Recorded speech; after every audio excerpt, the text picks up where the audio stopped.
Bem, hoje o nosso encontro é com o Mozart Viana, que trabalhou em todo esse processo constituinte desde o início, assessorando o presidente da Constituinte, Ulisses Guimarães.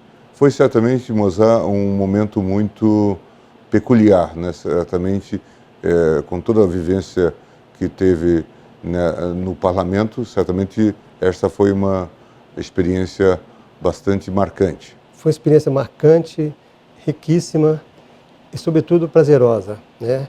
E eu estava com o Dr. Paulo Afonso, que era então secretário-geral, e estávamos sempre perto do Dr. Ulisses, acompanhando e, principalmente, dando sequência às determinações dos constituintes em relação a procedimentos. De lembrança, houve vários episódios, né? Desde a questão inaugural, a participação dos senadores que tinham sido eleitos na eleição passada. Este foi um incidente que foi resolvido pelo presidente da Assembleia Constituinte Inaugural, que foi o ministro Moreira Alves, né, que acabou submetendo a matéria ao plenário, até o funcionamento das comissões, as subcomissões e depois a comissão de sistematização e a questão do Centrão. Eu acho que gostaria que repassasse um pouco esses episódios e aquilo que foi marcante na sua visão. Bom, é bom lembrar, voltando um pouco no tempo, né, que estávamos, que chamávamos de a Nova República, né, estava deixando um regime autoritário, digamos assim, com base numa emenda constitucional de 69. Então, havia uma efervescência cívica, quer dizer, a oposição, os partidos de oposição percorriam o país já durante o antigo regime, né, pregando duas coisas, eleições diretas e a convocação de uma Assembleia Constituinte livre e soberana. Bom, chegou eleições diretas. Apesar de todo o esforço, a PEC, a emenda constitucional foi rejeitada por 22 votos apenas. Apesar de toda a pressão, todo o acompanhamento, foi ali... Grandes eventos públicos no Brasil afora, né? Afora, exatamente. Comício da Sé, comício da Candelária, e ainda assim, mas havia uma pressão aqui em Brasília, né, em termos de os parlamentares recebidos no aeroporto para tentar convencê-los. Havia uma movimentação de tropas perto do Congresso. Apesar de todo desse momento de pressão, digamos assim, ela perdeu por 22 votos apenas. Na minha concepção, foi ali que o governo anterior percebeu que, olha, mantivemos para a próxima eleição colégio eleitoral, mas não temos condições de continuar com o regime, vamos deixar candidatar quem quiser candidatar. Foi aí que o colégio eleitoral foi mantido, mas permitida a candidatura do Dr. Tancredo, presidente Sarney, né, Maluf e Andreasa. Na eleição, o presidente Tancredo foi eleito, não pôde, infelizmente faleceu, não pôde assumir, não é? Então o presidente Sarney assumiu naquele momento como eu falei, de efervescência cívica, de busca de retomada da democracia, digamos assim. E aí o presidente Sarney cumpriu de imediato. Em 85 ele convocou a Assembleia Nacional Constituinte livre e soberana. Encaminhou a PEC para o Congresso. O Congresso aprovou essa PEC, né? Então a Constituinte foi instalada em fevereiro de 87. Bom, é bom mencionar um detalhe interessante, que a Constituinte começou, as forças mais de centro-direita, digamos assim, as forças conservadoras, na minha visão, estavam um pouco retraídas, inibidas, em função do regime anterior, do momento anterior, né? Então estavam com muito mais força, muito mais evidente, muito mais participação, as forças centro-esquerda. Então o que aconteceu? A ideia inicial era uma grande comissão que elaboraria o projeto para levar direto a plenário. Aí não funcionou. Aí houve uma reação dentro dos partidos, dentro do parlamento dos constituintes, né? E fizeram um regimento interno que Fernando Henrique foi até o relator. Primeiro um regimento curto para funcionar enquanto aprovava o regimento. Um regimento provisório. Um regimento provisório. Em março de 87 foi aprovado o regimento definitivo, né? E esse regimento definitivo havia a previsão de os constituintes divididos em subcomissões, 8 comissões temáticas. cada comissão temática com 3 subcomissões. Por exemplo, a Comissão de Organização dos Poderes tinha a Subcomissão Poder Executivo, a Subcomissão Poder Judiciário, a Subcomissão Poder Legislativo, Judiciário e Ministério Público, né? Então, só para dar esse exemplo. Então, eram 3 subcomissões em cada comissão temática. E havia uma última comissão, que seria a Comissão de Sistematização. O próprio nome diz, em tese, seria para sistematizar. Mas os constituintes, aqueles constituintes mais progressistas, centro-esquerda, o nome que se deram, eles viram que essa comissão seria muito importante. Então, nessa comissão, na minha visão, havia uma predominância de componentes, de constituintes mais de centro-esquerda. Então, o que aconteceu? Os anteprojetos chegaram na Comissão de Sistematização, o Bernardo Cabral, relator Bernardo Cabral, fez um primeiro projeto só juntando os textos, até pela idade Frankenstein. Ele disse, não, peraí, eu só juntei os textos, agora que eu vou trabalhar o texto original. Porque fazer as compatibilizações. As compatibilizações, exatamente, né? Então, ele elaborou um texto e essa comissão de sistematização realmente, ela trabalhou e produziu um texto que é plenário. Mas, o que aconteceu? Quando chegou, a ideia do Dr. Ulisses, ele tinha pressa, né? Ele queria que o texto constitucional ficasse pronto em um ano, 87. E chegou no final, essa comissão de sistematização trabalhou, na hora de ir a plenário, o texto aprovado na comissão de sistematização, não havia consonância, muitos constituintes eram contrários. Havia divergência entre os partidos, entre os constituintes, entre as forças. Para ter ideia, regime parlamentarista, né, de governo. Queriam mexer no mandato do presidente da República de 6 para 4 anos. 6 para 4 anos. Para 4 anos. Então, o que aconteceu? Esse texto passou a ter a oposição de constituintes contrários, de mais conservadores, do próprio governo, que atuou fortemente em função dessa questão de parlamentarismo, reduração do mandato e tudo mais. E o que aconteceu? Juntando isso, esse aspecto, outra dificuldade. Muitos constituintes queriam colocar algumas ideias, algumas propostas, mas eles não tinham força para colocar, digamos assim, para aprovar.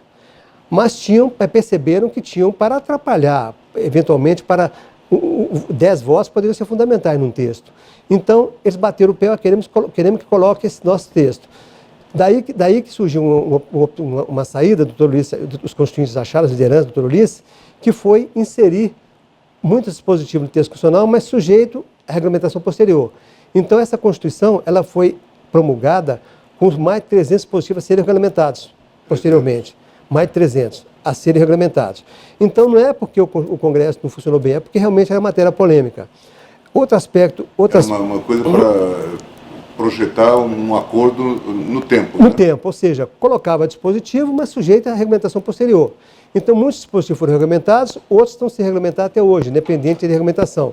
Por quê? Isso tem a ver com o Congresso, o momento que vive o Congresso, tem a ver com a sociedade brasileira, o momento que vive a sociedade brasileira. Então, às vezes, um dispositivo que era difícil em 87 continua difícil até hoje. Então, então isso é natural. Outro aspecto muito interessante, que falaram que essa Constituição é muito detalhista. Quem fala que é detalhista não viveu a época, o momento. Por que ela é detalhista? É como se o Constituinte quisesse colocar assim, olha, aconteceu isso há pouco tempo atrás, no regime anterior, nós temos que constitucionalizar isso para que isso nunca mais aconteça. Então, se pegarmos, por exemplo, o capítulo de Direitos e Garantias Individuais, tem 73 incisos e 2 parágrafos. Quer dizer, constitucionalizaram detalhes mesmo, realmente. Por quê? Para que isso nunca mais aconteça. Os direitos sociais também, bastante inciso. Outro detalhe muito importante, eu achei nesse texto constitucional, na feitura, que o Constituinte quis dizer, olha, os direitos e garantias individuais são mais importantes para nós, e garantias sociais, do que organização de Estado, do que... Então, essa Constituição, ela apareceu, em primeiro lugar, artigo 5º, direitos e garantias individuais, o artigo... Pela primeira vez nas nossas Pela primeira vez, né? Exatamente. Veio encabeçando o texto constitucional, digamos assim. Ao contrário de toda a prática anterior, né? Exatamente. Ou seja, como se assim, nós queremos dar importância, não só pelo número de incisos, pela ideia que nós colocamos, como também na colocação do texto constitucional em primeiro lugar. Então, os artigos 5º e 6º tratam de direitos de garantias e direitos sociais. Então, é detalhista porque queria... Foi intencional mesmo. Vamos colocar para que isso nunca mais aconteça, né? Bem, então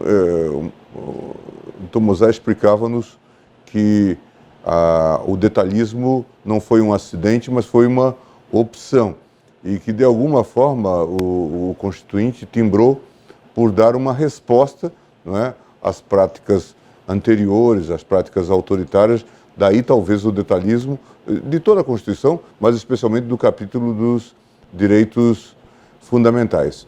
Então, Mozart nos lembrava há pouco da peculiaridade dessa Constituição, é muito frequentemente apontada como uma Constituição detalhista. Ele nos chama a atenção de que isto não foi um acidente, mas foi uma decisão consciente dos constituintes, que queriam eventualmente traduzir o repúdio às práticas autoritárias. Esse era o pensamento, então, dominante.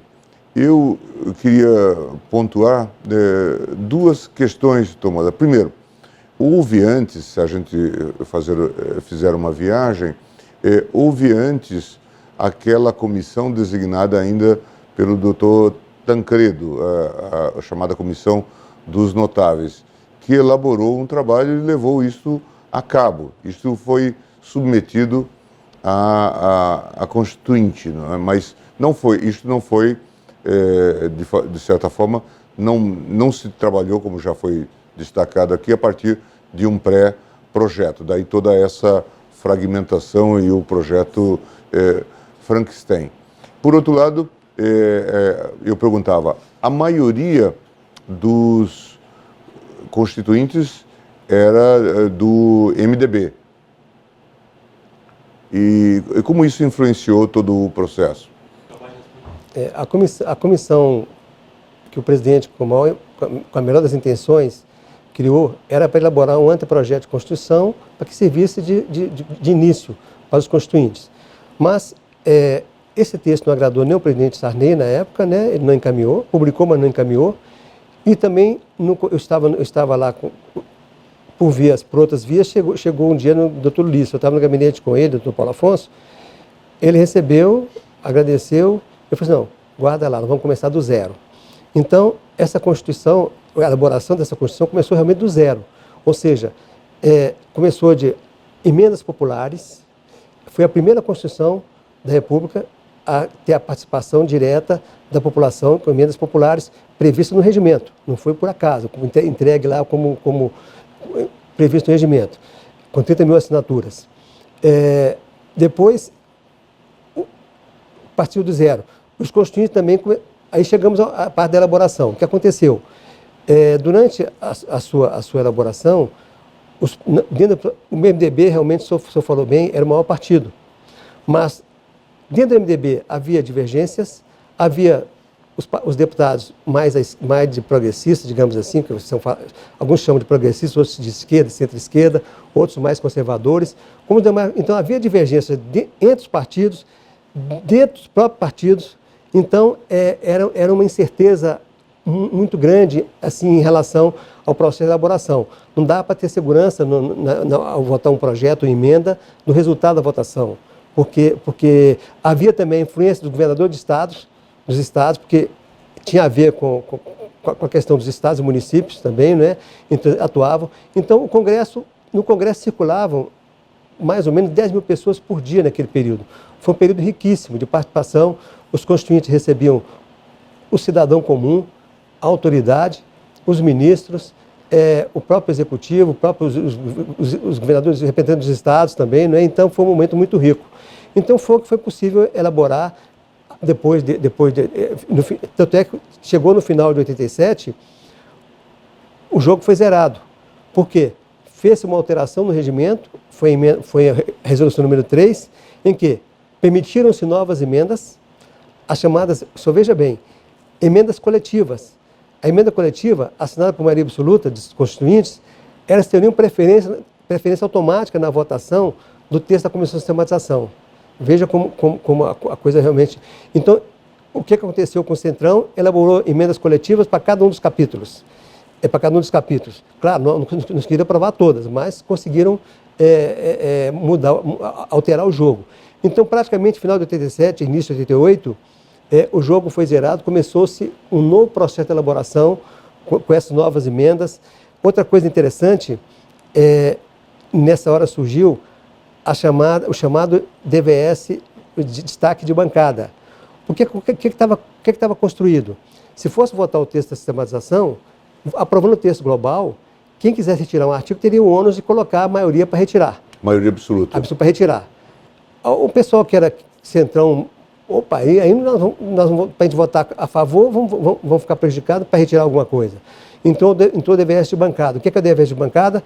Destacado aquele artigo, ele considera-se não votado. Ele tem que votar a parte, ou seja, inverte-se o ônus. Quem quer aprová-lo é quem tem que colocar a maioria absoluta. Quem quer aprová-lo, não quem quer rejeitá-lo. Né? Então, houve N destaque de bancada, né? das bancadas.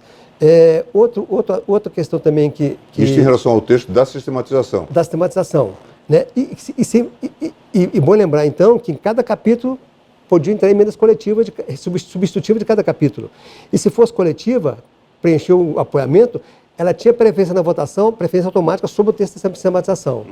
Então, realmente, o texto ficou meio em segundo plano, digamos assim. Essa resolução é de Ela é de janeiro de 88. Janeiro de 88. Mas a crise se instalou em 87. Final de 87. Final de 87. Em outubro, novembro de 87, a crise se instalou. O Centrão percebeu que eles não tinham número de votos suficiente para aprovar, mas tinham para, aspas, atrapalhar. Ora, nós Centrão, com 100 votos, nós podemos obstruir uma votação, podemos impedir a aprovação por maioria absoluta, podemos diminuir o quórum. Então, eles perceberam que tinha força, ainda que não fosse força total, mas tinham força para colocar suas posições.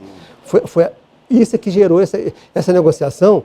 Doutor Luiz, a partir daí, inclusive, cada emenda era negociada, reunião com os líderes, com o relator substituto, também com os parlamentares autores das emendas, e também participavam alguns parlamentares que discutiram, especialistas na matéria, levaram tempo debatendo aquele tema. De cada setor? De cada setor, também eram chamados a participar dessa reunião. Então, foram N reuniões para conseguir esse texto que fosse a plenário. E, enquanto isso, também essa foi uma discussão inicial, o Congresso Constituinte funcionou também como casa legislativa normal. É verdade. O Congresso, a questão constituinte chamava na época Constituinte Congressual. Por quê? A ideia era funcionar ao mesmo tempo com Câmara e Senado, o Congresso Nacional, enquanto Congresso, e a Assembleia Constituinte. Na verdade, funcionou mais, a Assembleia consumiu quase todo o tempo. Então, Câmara e Senado reuniram-se algumas vezes, mas não aprovaram coisas assim muito... Relativa à legislação? A legislação não alterou muita coisa, não. Um outro aspecto interessantíssimo que surgiu no início da Constituinte era, olha, nós estamos aqui na Assembleia. O que vai nos regular nosso trabalho? A Constituição atual, a emenda número 2, de 89, de 69, vamos basear nela? Não, aí criaram o projeto de decisão. O projeto de decisão seria a possibilidade de pegar texto da atual Constituição que estava vigorando e suprimir-os, revogá-los. Mas gerou reação do Centrão. Então, na prática, não funcionou. Aí fizeram um acordo, negociado com o doutor Ulisses, olha, vamos usar o projeto de decisão, constava no regimento da Constituinte, só em caso se a Constituição atual estiver ameaçando os trabalhos da Constituinte. Se algum dispositivo estiver ameaçando os trabalhos da Constituinte, então nós vamos fazer um projeto de decisão para revogar aquele dispositivo. Do contrário, não vamos mexer. Então, praticamente, não aconteceu. Não aconteceu. Não aconteceu. Isso estava previsto no regimento, mas não... Estava previsto, mas praticamente não atuou. E Câmara e Senado, separadamente, funcionaram assim, muito pouco. Né? Os trabalhos... Porque o doutor Luiz tinha... A ideia dele era um ano, era 87. Final de 87 está pronto. Com esse problema que teve no final de 87, com essa rebelião, entre aspas, digamos assim, não é? Então, ele teve que alterar todo o regimento com a resolução número 3 e praticamente zerou o jogo. Então, começou tudo de novo, né? Tudo de novo. Sim, uma questão que sempre se coloca na distribuição de tarefas e também na distribuição da competência tributária é a presença dos estados e municípios muito fortes. O Mozart já fez aqui referência no processo. Se diz também, eu li artigos, por exemplo, do professor Maílson da Nóbrega, dizendo que não se prestava muita atenção nas tarefas que se dava à União, e que uma certa debilidade do governo, o envolvimento do governo também na questão do mandato, acabava por fazer com que a União não tivesse a sua representação nesse processo. Qual é a sua visão sobre isso? Até um certo ponto, sim. Aquele momento inicial, sim. O governo também estava... O presidente Sarney convocou a Assembleia Constituinte livre e soberana, como ele disse, né? Mas no final de 87, o governo reagiu. Saulo Ramos, Ministério da Justiça, o presidente Sarney, eles atuaram fortemente na questão da relação do mandato, atuaram fortemente na questão que eu falei agora, do mandato e do sistema regime presidencialista. Entrou a emenda Humberto Lucena, uma das emendas coletivas foi a emenda Humberto Lucena. Foi aprovada e retornou ao regime presidencialista. Mas, eu concordo, gastou-se muita energia nesses pontos. Então, o governo não teve que ceder também, eventualmente, um pouco para os estados, até para conseguir aprovar como contrapartida essas matérias. Alguns dos observadores, eu já ouvi isso, por exemplo, do senador Serra, falam que talvez tivesse havido um excesso de confiança de alguns líderes na Constituinte, e aí do Dr. Ulisses, do líder Mário Covas, de que a aprovação da Constituição era um trunfo nas eleições presidenciais, o que não se verificou afinal. Qual é a sua impressão? Eu tenho a impressão que a proposta inicial, a intenção inicial era essa realmente. Tanto é que eu não tenho dúvida que o sistema parlamentarista, por exemplo, que saiu da sistematização, nessa comissão de sistematização a maioria é centro-esquerda, né? Então, o pessoal mais de esquerda pretendia o quê? O primeiro-ministro, eventualmente, já era um passo à frente. Avançado. Seria o primeiro-ministro, né? E como vingou o presidencialismo e não o parlamentarismo, mas isso não deixou de funcionar nessa direção que o senhor falou aí agora, né? Que realmente o ministro, o senador Zé Serra falou, né? Que realmente faz sentido. Que os importantes membros da Constituinte eram virtuais candidatos a presidente da República, né? E acabou isso no... Eu acho, por exemplo, que o Mário Covas tinha intenção de ser primeiro-ministro, Fernando Henrique, quem sabe, né? Imagino eu. O próprio presidente Ulisses Guimarães, depois, pensou em... Ele mesmo retirou a candidatura dele, não é? Houve um momento que ele lançou a candidatura dele, ele mesmo retirou, que não era viável, mas isso demonstra que realmente havia essa intenção. De usar isso no processo eleitoral. Que fatos mais marcantes, Mozart, a gente pode aí retirar da memória em todo esse quadro? Houve um momento em que se teve a impressão de que a Constituinte não terminaria, os jornais chegaram a publicar coisas assim, não é? Foi nesse impasse que houve no final de 87, antes da resolução número 3, que alterou, tanto é que teve que fazer resolução para alterar completamente. Se não fosse essa resolução, esse impasse continuaria, tanto é que os trabalhos foram paralisados, né? Então, eu estive com o Dr. Ulisses, com o Dr. Paulo Afonso, eu senti o Dr. Ulisses muito preocupado, eu não tinha liberdade com ele assim, o Dr. Paulo Afonso é interlocutor mais direto com ele, é o Dr. Paulo Afonso. Mas, de meu posto de observação, eu senti o Dr. Ulisses muito preocupado, né? Houve um período até que teve que descansar um pouco no final de 87, quer dizer, estava extenuado, né? Então, realmente, houve um momento de insegurança, de medo, de as coisas... Aí, a saída foi, olha, temos que negociar. Sem negociação não avança. Então, tiveram que negociar, tanto é que, como eu falei, a resolução número 13 zerou o jogo. Novas emendas. Imagina, o texto que foi elaborado até aquele momento, das comissões, subcomissões... reabriu-se com emendas coletivas, sendo que as emendas coletivas teriam preferência automática sobre o texto inicial. Isso é um momento muito forte. Né? Quase uma heresia, né? Considerando quase heresia, o tipo de trabalho. Ou seja, o que trabalhou na comissão vem lá, entra uma emenda coletiva, maioria absoluta, acima, né? E mais, dessas emendas coletivas, se houvesse 2, 3 iguais, a que tivesse maior número de assinaturas votaria em primeiro lugar. Veja como é que estava o embate, né? O embate. Muito crispado. Muito crispado, é. Então, realmente, nesse momento, no final de 87, o texto elaborado em 87 foi numa direção. Em 88, mudou completamente. Mudou completamente. E dá para ver isso materializado, né? Com certeza. Com certeza. Ao comparar os textos da Comissão de Sistematização com o texto aprovado, que foi promulgado... A Comissão de Sistematização se manteve a mesma, íntegra? Se manteve a mesma, íntegra, né? Agora, os principais, os constituintes que mais se destacavam, digamos assim, estavam lá. Estavam né? lá. Eles perceberam, quer dizer, a ideia é que era uma comissão só de sistematizar os textos, mas eles chegaram bem antes. Sim. Olha, é lá que nós vamos ter o texto final, é lá que nós podemos ter... Vamos ter o papel de definir o mérito mesmo das... E o Colégio de Líderes surgiu com força nos trabalhos do Congresso na Constituinte, né?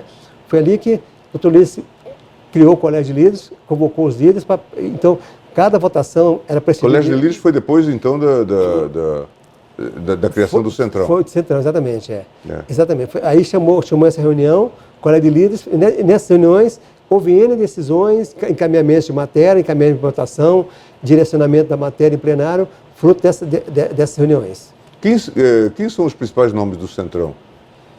Do Centrão, olha, Roberto Cardoso Alves, Zé Lourenço, Gastone Rigg, Luiz Eduardo Magalhães, Carlos Santana, quem mais? Fiuza. Ricardo Fiuza.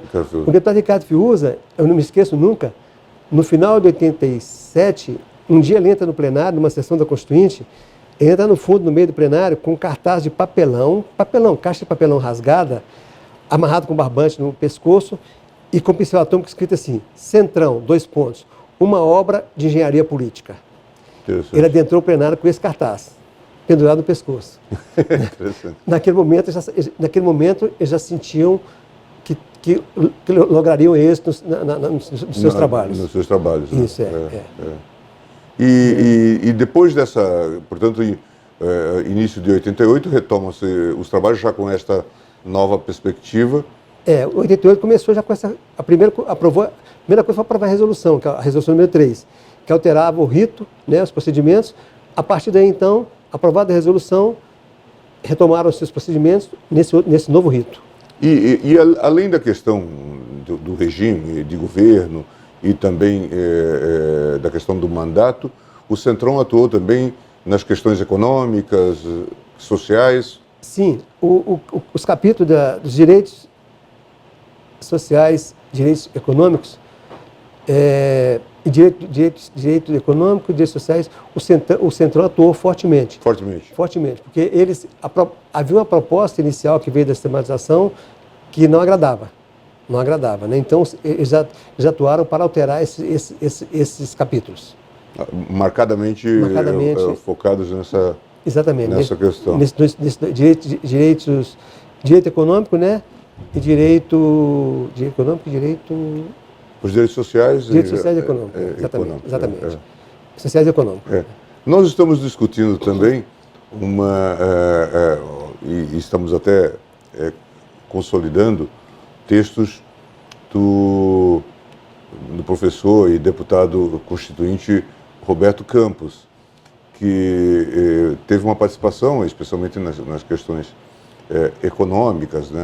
Apresentou várias emendas constitucionais, vários projetos e tal, e que continuou muito crítico da Constituição, né, já no seu período de promulgação e de implementação. Qual foi a participação dele nesse processo? Olha, ele foi um dos constituintes que, praticamente, no início dessa movimentação contrária do Centrão, ele atuou fortemente, né? E, no mais, ele atuou fortemente tentando fazer valer suas ideias, suas propostas, suas emendas, né? Então, durante toda a Constituinte. Em torno de todo o processo. Ele teve participação realmente efetiva, né? Logrou êxito em muitos dispositivos, com certeza, né? Não tudo, mas ele foi muito atuante. Foi muito atuante. Muito conhecimento da área de economia, né? Sim, sim. E mesmo com a vitória do Centrão, ele saiu como um forte crítico da Constituinte e da Constituição. Porque ele queria mais ainda, né?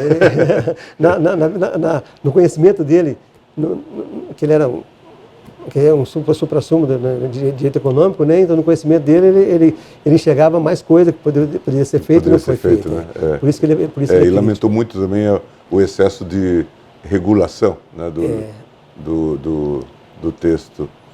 Mas há mais alguma coisa que nós poderíamos dizer sobre tudo isso que se fez? Acho que é um período realmente marcante, histórico da vida nacional, né? Eu acho que todas essas pessoas que por lá passavam todos os dias, né? E um contato com a cidadania, com a brasilidade, as pessoas acreditando que de fato estavam vivendo um turning point, né? Um momento de virada, né? Acho que foi essa a percepção, né? É verdade.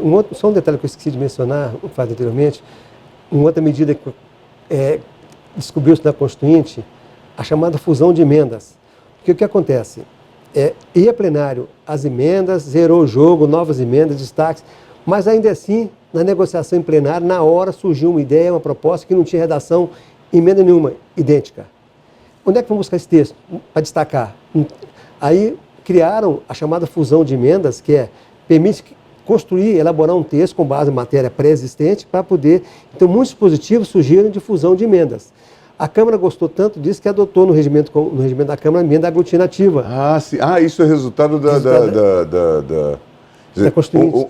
Uma ideia nova que, na verdade... Surge na hora da negociação, porque às vezes um projeto entram várias emendas, mas a negociação na hora do plenário, na hora de votar em plenário, surge uma proposta que há um acordo, há um consenso, mas não há um texto idêntico. Correspondente, exato.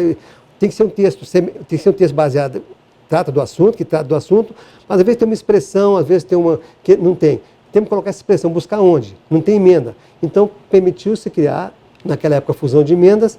E hoje é chamada emenda aglutinativa. É um instrumento, na Constituinte foi um instrumento extremamente positivo em termos de trabalho. De construir consenso. Construir consenso. Como na Câmara também, constrói-se muito consenso da emenda aglutinativa. Interessante, Pois é. Com relação ao que o senhor falou antes, né? Eu tenho que registrar um momento ímpar, né, na vida do país. Eu tenho muito orgulho, como servidor público, né, de ter participado. O senhor participou como jurista, né? Eu vi o senhor trabalhando lá como jurista, né, junto aos relatores e tudo mais. Eu, como servidor público, né, e foi um momento ímpar na vida do país. Momento de entusiasmo sem igual. O país estava recuperando novos ares. Democráticos, recuperação das liberdades democráticas. Havia uma movimentação, como eu falei, quase 10 mil pessoas dentro do Congresso, cada um colocando suas propostas, e havia aquele entusiasmo de estarmos trabalhando para algo novo no país, para um momento novo, Um momento inaugural, né? Tanto é que, como servidor, trabalhava o Dr. Paulo Afonso, tinha uma equipe que trabalhava com a gente lá, uma equipe de 90, 100 pessoas, do Centro de Documentação e Informação, Departamento de Comissões, de servidores que dedicaram a alma em favor. Trabalhávamos todos nós, às vezes virávamos noite, às vezes finais de semana. Teve uma vez, inclusive, para registrar por curiosidade, né? Depois de trabalhar sábado e domingo, eu e o grupo, né? Chegamos lá segunda-feira de manhã, viramos à noite, fomos dormir quarta para quinta às 4 da manhã, sem trabalhar. Sem parar de trabalhar. Sem parar de trabalhar. Né? Foi o final. Portanto, final de semana e depois... final de semana, fomos em casa dormir. Mas segunda-feira chegamos às 9 horas, viramos a noite segunda para terça, viramos a noite terça para quarta, e quarta para quinta fomos dormir às 5 da manhã. Né? Então, mas a gente fez com muito entusiasmo, né? Ninguém reclamava. Era uma motivação. Motivação, realmente, um momento muito fora de série. Né? Então, assim, o país tem muito a agradecer aos constituintes, né? Aos juristas que assessoraram, que trabalharam, que colaboraram com a elaboração do texto, como o senhor que esteve lá, e outros juristas, né? Então, foi um momento muito importante na vida do país. Eu tenho dedicado muita atenção a essa temática e a gente chama atenção para isso, né? O fato de que, a despeito dos problemas que há e das críticas que podemos fazer e continuam sendo feitas, é que já sob pelo menos a marca republicana, começada em 1889, já a Constituição com maior estabilidade, né? Assim, quer dizer, que propiciou a maior estabilidade institucional, né? É verdade. E talvez fruto dessa construção um pouco consensual, né? Dessa ideia dos núcleos de poderes, né? Uma certa estrutura poliárquica. O Ministério Público saiu muito forte, o Judiciário, o Legislativo também continua muito forte, né? O Executivo tem um papel importante, mas é curioso que, ao celebrar 30 anos da Constituição, a gente possa falar também nessa estabilidade política que o Brasil logrou nesses anos todos, né? Graças a Deus, esse eu li outro dia, que é o mais longo período de democracia plena e ininterrupto. 33 anos. Né? Isso é extremamente importante. Né? A história do Brasil, da queda da monarquia até aqui, é o período mais longo de democracia plena e ininterrupto. Né? Oxalá que continuemos muitos anos à frente, né? Bom, Tom Mozart, é um prazer tê-lo aqui conversando sobre essa temática. Certamente nós vamos voltar a lhe falar, talvez quando tivermos a necessidade de ter um texto escrito, detalhar um pouco toda essa regulação e todos esses incidentes. Nós já tivemos a oportunidade de conversar, de ouvi-lo, inclusive no IDP e em outras oportunidades, e certamente voltaremos a buscar os seus conhecimentos, que são muito importantes, e eu acho que o nosso trabalho aqui é tentar fazer um registro para as próximas gerações, para que, de fato, elas se informem sobre a dificuldade e também a beleza do trabalho que foi realizado. Eu fiquei muito feliz com o convite, agradeço muito esse convite, né? Estou muito feliz de estar aqui com o senhor, dando esse depoimento, né? E o que precisar de mim, estou à disposição qualquer hora, qualquer tempo, né? Que eu possa colaborar, tiver ao meu alcance, você pode contar comigo, né? Eu fico muito feliz e agradeço muito pela oportunidade. Obrigado, muito obrigado.